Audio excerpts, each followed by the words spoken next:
બુલેટિનની શરૂઆત કરીએ તો રાજકોટના ધોરાજીમાં લાંબા વિરામ પછી વરસાદની એન્ટ્રી થઈ છે. ધોરાજીમાં વાદળછાયા વાતાવરણ વચ્ચે વરસાદ.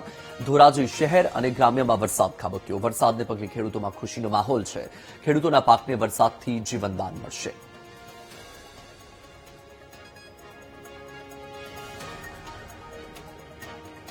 તો આ દ્રશ્ય તમારી ટીવી સ્ક્રીન પર ધોરાજી શહેર અને ગ્રામ્ય વિસ્તારમાં વરસાદ ખાબક્યો અને લાંબા વિરામ બાદ વરસાદની શરૂઆત થતાં ખેડૂતોમાં ખુશીનો માહોલ જોવા મળી રહ્યો છે.